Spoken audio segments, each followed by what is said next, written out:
We are live. Just say hello, hello. Good afternoon. Just let folks come over this up. If you want to take a moment and just introduce your board members, y'all just step up in the camp.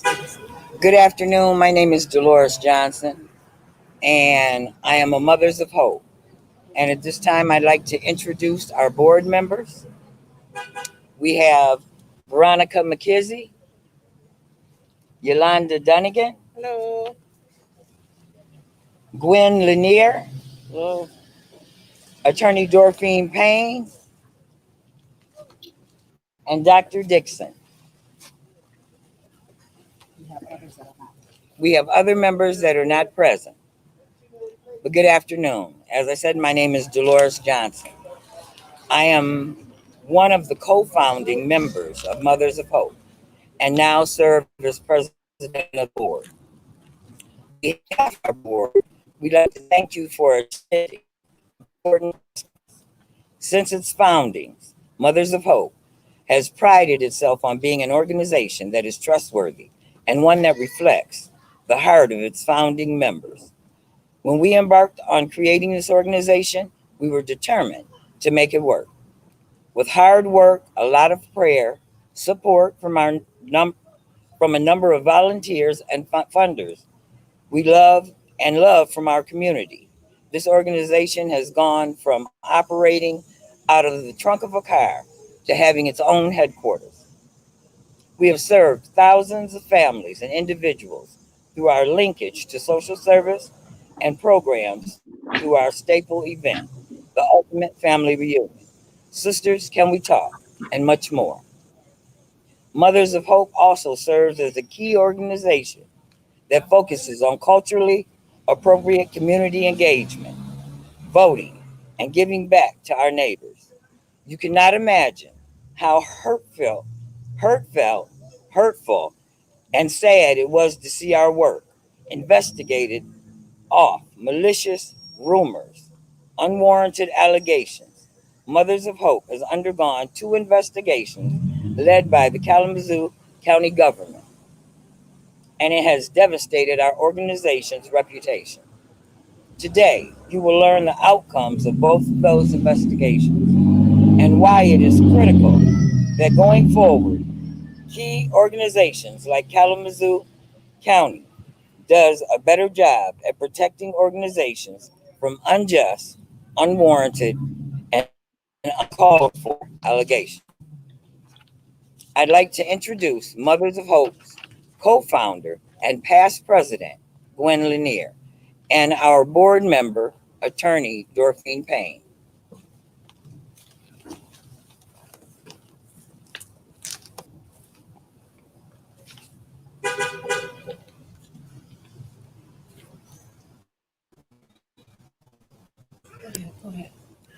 Good afternoon. I'm Gwen Lanier, and I'm also a co-founder of Mothers of Hope, as well as a past president of the board of directors. I thank God for His mercy, forgiveness, grace, and favor every day.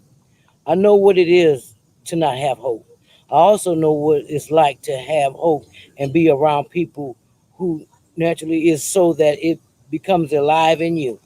Mothers of Hope was founded on the belief that they best what that the best way to win mother lives over is and not just any hope, but the deep inner that she can and will overcome.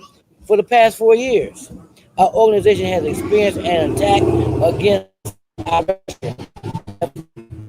if any mission-based non-profits in this community go through. We have twice been accused of participating in unethical and illegal behavior that is not in keeping with the values and standards of our organization. And both of those allegations have been refuted and proven untrue by the investigations. I often wonder why it was so easy for Kalamazoo County to believe the accusers before even sitting down with us. I wonder why it was easy to call the state police and open an investigation without so much as investigating and revealing of our allegations. After one investigation and allegations, another one was opened. Again, no regard to how the first allegation affected the funding, the support, and the struggling of a nonprofit. And again, failure to give due diligence to us. During both investigations, Mothers of Hope have been able to maintain our service outreach. I believe because of God's favor and because people who know us. We know that they can invest in us and return investment. They know we are doing good work. But for those who could use investigations as a way to deny our organization funding, it has worked. We struggle financially. We have to adjust staff and service hours. We've had to make several changes to our operation and modern strategy plan. To be honest, no organization to have to go through what Mothers of Hope has. It was an injustice. In spite of it, Mothers of Hope has continued to offer free music lessons, provide a laundry mat car and laundry detergent program in honor of one of our most dedicated volunteers, Shakita Lewis, and as well to help register voters and get out to vote. Our First Lady Michelle Obama said, "When they go low, we go high."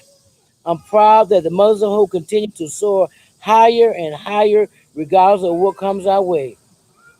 You want to see resilient and angry black women owned and operated organization with a solid infraction? Here we are. We are Mothers of Hope. Now I'll return over to our board member, Attorney Dorphine Payne, for final comments. Thank you.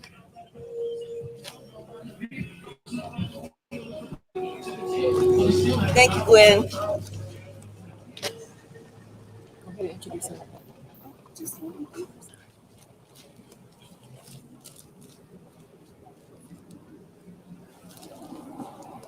Um, I'm Dorphine Payne. I'm co-chair of the Board of Mothers of Hope. Um, Since its founding, Mothers of Hope has endeavored to provide the linkage services and programs to mothers in recovery from substance abuse disorders. Our focus has, as you can tell from all the background noise, has been on Kalamazoo's urban core neighborhoods. However, we extend our programming to any woman seeking healing and a safe place to breathe. In that effort, we have always maintained a high level of integrity and operated ethically and legally. Now it is imperative that we set the record straight.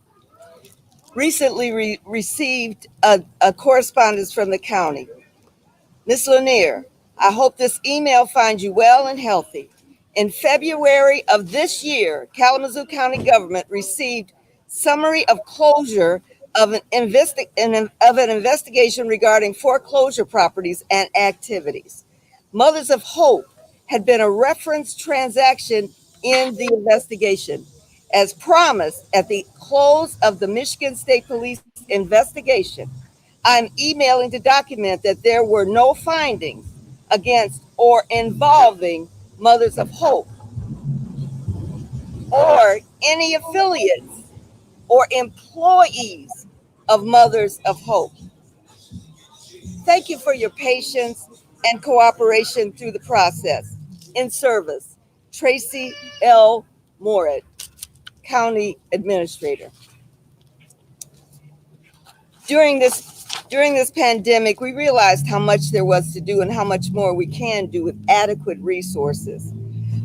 Although our role in meeting the needs of mothers and families has increased exponentially during this pandemic, we've struggled to access necessary funding and support because of those two investigations.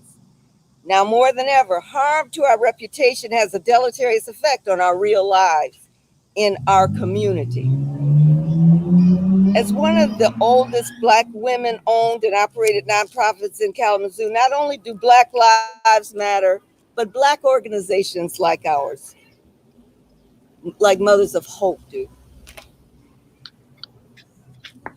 As Gwen Lanier pointed out, we were able to continue our work during the pandemic. Um, Many funding resources had dried up. But there were people who stepped forward and supported us. And one of those people is present with us today. He is Aaron Liepman, head of Dr. Michael Liepman Fund. And I will ask Aaron if he'll say a few words for us. Happy to. So, so I'm actually son of Michael Liepman, who, when he was alive, was very closely involved with Mothers of Hope and had a very strong connection with this organization. He would attend the community the community barbecue. What was the event called? I'm sorry, the Ultimate Family Reunion.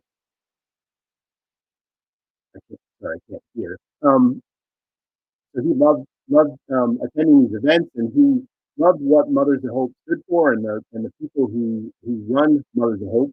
Definitely was very close with all the people who work there, especially Glenn and Dolores.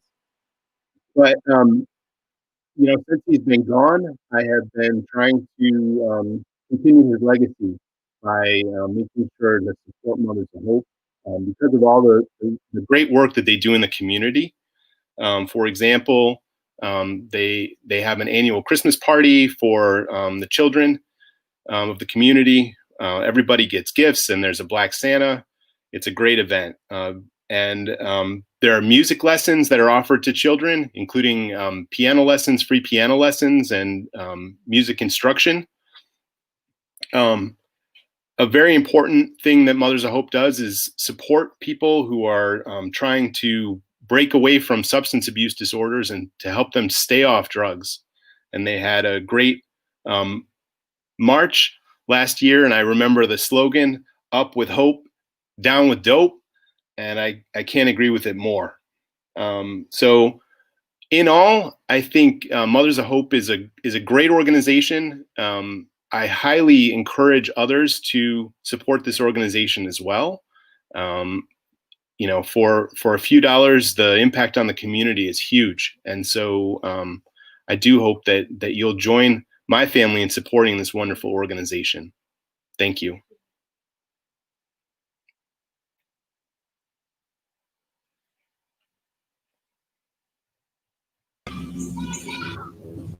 Thank you, Aaron. Can you hear us? Yes. Thank you, Aaron. And we love and appreciate you as much as we love and appreciated your father. We miss him, but we're so happy that you're sticking with us. We do appreciate you. Thank you, Aaron. Yes, thank you. Thank you for all the great work you do. We are one of the oldest Black women-owned and operated nonprofits in Kalamazoo. Our organization matters. Why? Because organizations like ours are on the ground, standing ready to address issues during a time like this. Because because we are located in the heart of the urban core. Because we are a no judgment zone.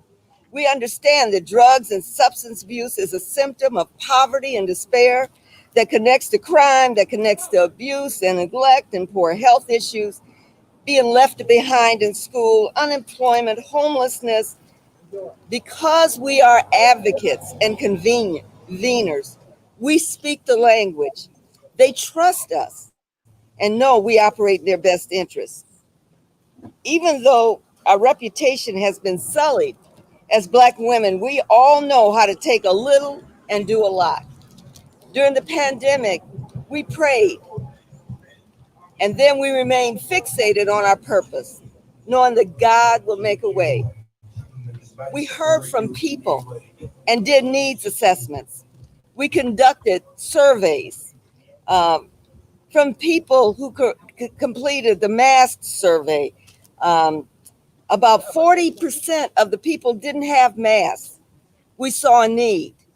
We stepped to that need, and we provided about 2,000 masks to people in the community. Almost all of the community members that answered our survey believed in wearing masks all the time when in public.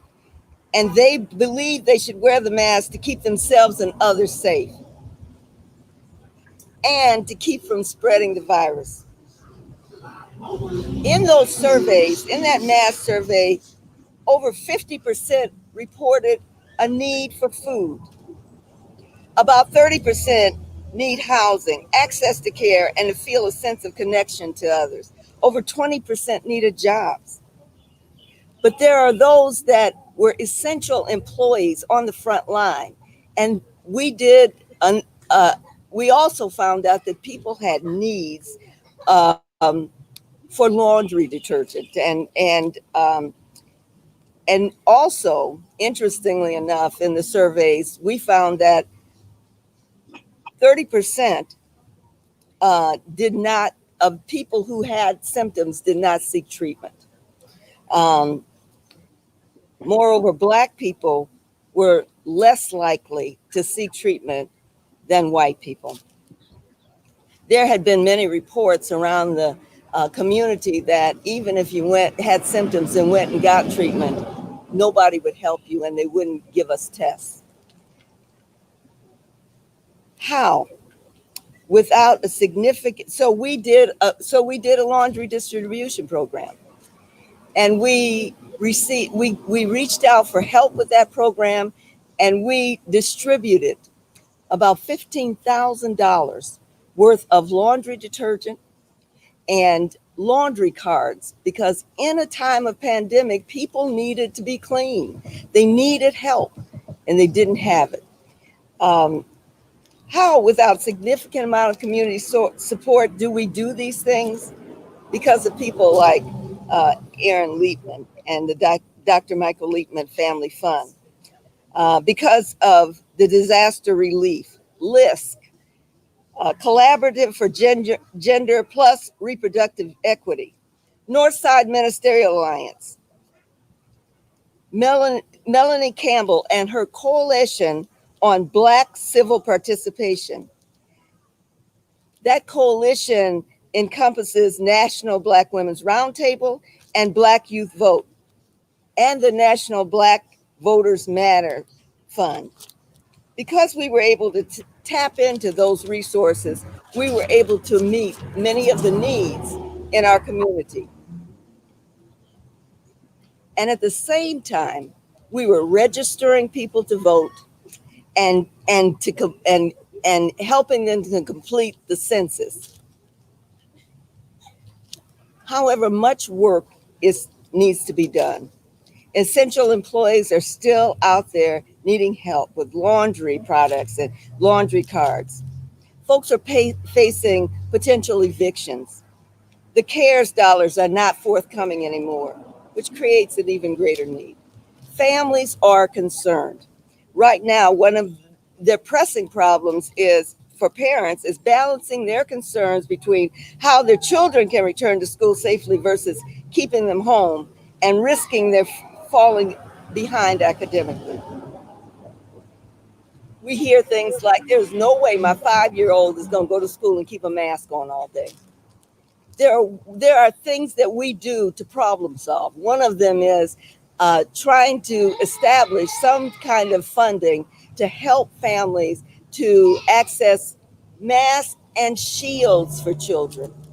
Shields that they can wear across their face, and even if a 5-year-old pulls down their mask, they can still protect themselves and keep others protected. So everyone can help us, but we're reaching out right now. We wanted to set the record straight because we want people to know that we're still here working and we're still focusing, working to solve problems. And we need assistance. We need the resources that weren't available to us before. We need individuals that will step forward and donate to Mothers of Hope. The donations are tax deductible if you're an individual. Organizations that are willing to step forward and donate. Funding sources that are willing to partner with us once again. now that these shadows have been lifted off, and you know that we are legitimate and a strong organization that can get the work done. We're reaching out our hand and asking that you join us. Join us in our work. Support us in our work. We are all in this together, whether we know it or not, whether we believe it or not, whether we like it or not, and whether we're ready or not. Thank you. All right.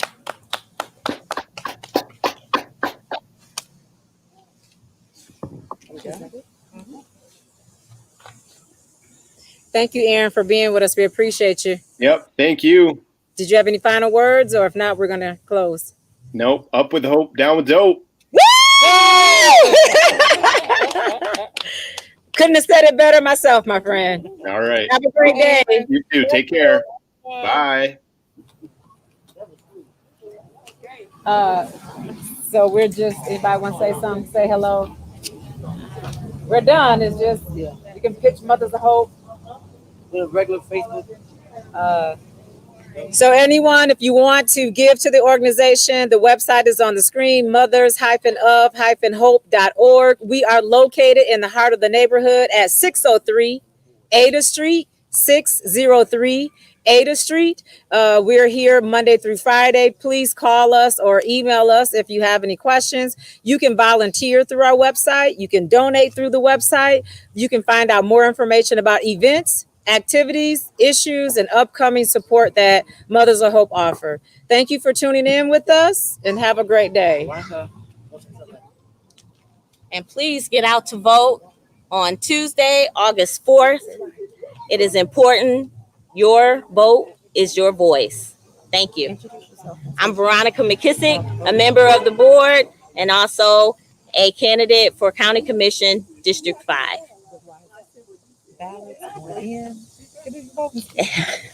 So it's important that ballots go in. You can vote in person tomorrow. If you still have your absentee ballot, it is too late to mail it in, but you can walk it into your local clerk's office and you can register to vote and vote on Election Day, which is Tuesday, August 4th.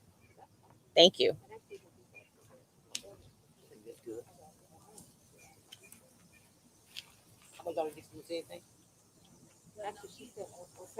Oh, you want to talk a little bit about the data? What we learned? Oh, okay. Come on, girl. This is y'all chance to talk to the world. Hi, everyone. I'm Dr. Dixon. I've been with Mothers of Hope. Since I think I arrived in Kalamazoo. I was recruited actually by Dr. Lietman. And ever since, I've just stayed because of what this group does in this community. You've heard a lot of the things that the group has done in terms of healthcare and reaching the public. No other organization is like Mothers of Hope in Kalamazoo. They are a grassroots organization that has the trust of of this community. And with trust, you can get what you need for information about what's important for healthcare and prevention. And all of the things that matter all the time, but really matter in what we are now with COVID-19. As it was mentioned before, some of the things that are important, like masks, Mothers of Hope was able to get grants from the disaster relief to be able to partner with NMA, North Ministry Alliance, and El Concilio to be able to distribute masks for the people who need it and who really did not have the resources to have masks. So we've learned a lot with actually the surveys that are done, because every event that Mothers of Hope does, they do surveys. So that information helps to inform. It helps all of us that work in healthcare and actually in trying to make equity important for the health and well-being for everyone in this community. So those surveys help inform, and the work that Mothers of Hope does. So it's really important that we collaborate. They are the partners to collaborate with. They are the ones who reach the people. They meet them where they are. They actually can speak the language, and the trust that has been built by Mothers of Hope in this community is unparalleled. So I am actually a proud member of this board and will stay on this board as long as they want to keep me, because I think this is important. I care about the health of the community, and I care about making a difference in terms of equity and eliminating health disparities. So thank you.